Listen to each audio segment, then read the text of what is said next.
La nueva izquierda latinoamericana hace referencia a los diferentes movimientos sociales y los gobiernos de países latinoamericanos que gobernaron entre los años 2000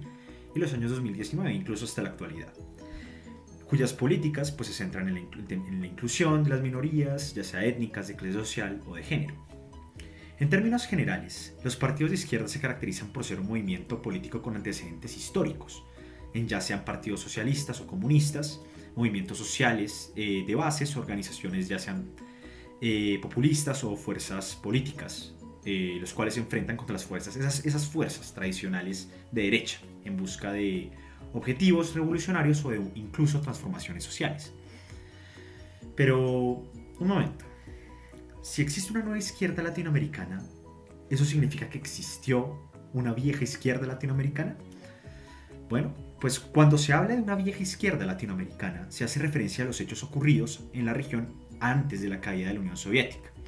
En ese sentido, pues para muchos, la Revolución Cubana de 1959 constituye el principal hito histórico para la izquierda latinoamericana, o para esa vieja izquierda latinoamericana, la cual a su vez montaría el precedente para esta nueva izquierda latinoamericana que llegaría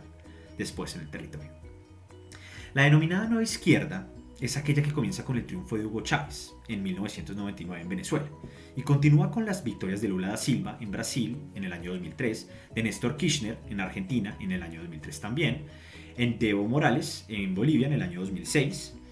de Tabaré Vázquez de Uruguay en el año 2005, de Rafael Correa de Ecuador en el año 2007 y de Fernando Lugo de Paraguay en el año 2008. Se debe decir que esa familia de la izquierda está lejos de ser homogénea, sino que se puede catalogar en tres conjuntos diferentes. En primer lugar, la izquierda autoritaria, como viene a ser el caso de los países como Venezuela o Nicaragua, bajo los mandos de lo que fue Hugo Chávez, ahorita Nicolás Maduro, y Daniel Ortega. Aunque Hugo Chávez y Daniel Ortega justamente fueron elegidos de manera democrática, ambos regímenes fueron derivando en sistemas crecientemente autoritarios. Hoy son los únicos países latinoamericanos con presos políticos y dirigentes opositores encarcelados, que celebran elecciones sin verificación internacional y donde se encuentra vigente aún la reelección indefinida. El segundo grupo es la izquierda que gobierna en países donde no solía gobernar o no gobernó la izquierda. Ejemplos de esto son México, Honduras, Perú e incluso Colombia podría entrar en esta categoría con el actual presidente Gustavo Petro. Estos países tienen en común el haber logrado superar el rechazo que producía, esos gobiernos, sí tienen en común el haber podido superar este rechazo que producían las alternativas de izquierda en su momento, dados los antecedentes de ideas como son las ideas del socialismo, del comunismo y los asesinatos de las guerrillas que durante muchos años operaron en ambos países. Pedro Castillo, expresidente de Perú, por un lado, tuvo que superar el fujimorismo y Petro, por el otro lado, tuvo que superar el uribismo. El tercer grupo se puede decir que es el de la izquierda que regresa de nuevo a gobernar, que está conformado por Alberto Fernández en Argentina, Luis Arce en Bolivia actualmente, Gabriel Boric actualmente en Chile y Lula da Silva actualmente en presidente de Brasil. La llegada de estos partidos o líderes al poder es en primer lugar el resultado del fracaso de los gobiernos de derecha anteriores. Se debe decir que la nueva izquierda latinoamericana enfrenta una serie de desafíos que complican su consolidación, siempre han complicado su administración a lo largo y su éxito a lo largo del tiempo. Algunos de los principales problemas que enfrenta o ha venido enfrentando son, primero, el desempeño económico. Muchos de esos gobiernos de izquierda han tenido dificultades para mantener un crecimiento económico sostenido, especialmente en un contexto global donde suele haber incertidumbre, temas de una inflación alta inflación y los problemas que controla la pospandemia. Las políticas de redistribución de riqueza que suelen ser muy propias de estos gobiernos, la expansión del gasto social y todos esos temas de proteccionistas han generado tensiones justamente con el sector empresarial y el sector financiero. Además de que el manejo de la deuda y de la inflación en esos gobiernos suelen ser principales problemas recurrentes, casos como los de Venezuela o los de Argentina en su momento. Un ejemplo de esto, justamente el gobierno de Argentina, el expresidente Alberto Fernández del partido peronista de izquierda, que enfrentó grandes problemas económicos, especialmente con la inflación que superó más del 100% anual en 2023, también sobre todo por un marco de políticas de subsidios y de gasto público, de un incremento, un gasto público elevadísimo,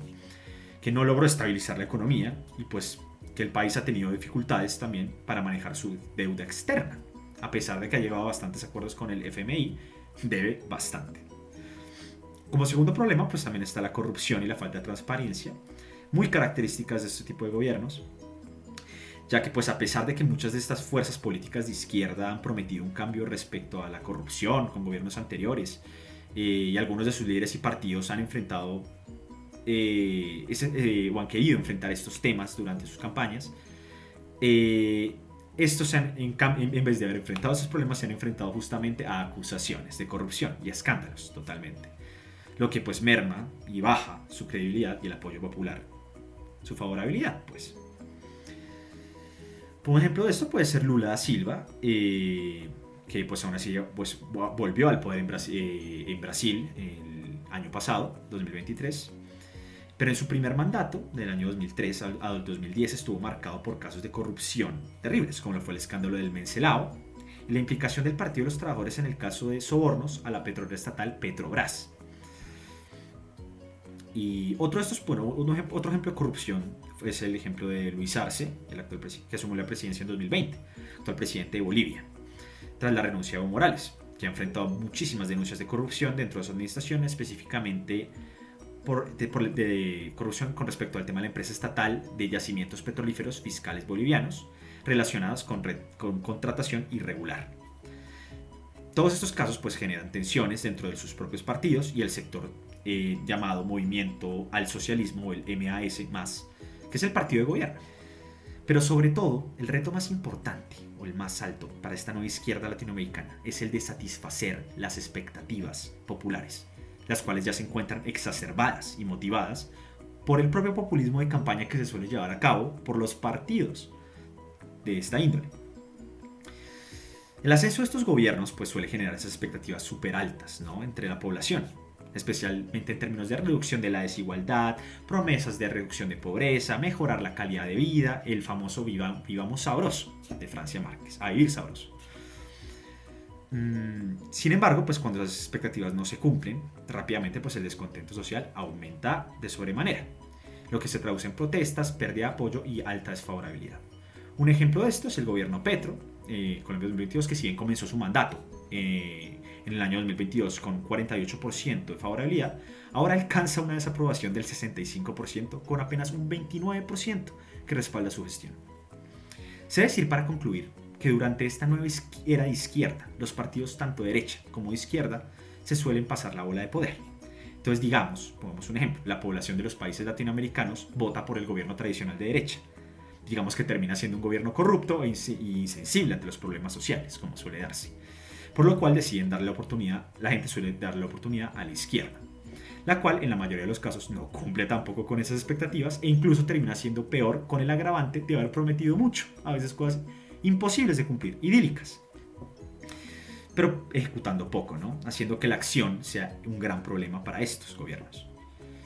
Llevar esas ideas tan ilustres del papel al imaginario, del papel a lo empírico, a los hechos, a la realidad como tal, es una cuestión difícil para este tipo de gobiernos. Por lo cual, pues la gente decide castigarlos, entre comillas, en las urnas, votando de nuevo por la derecha,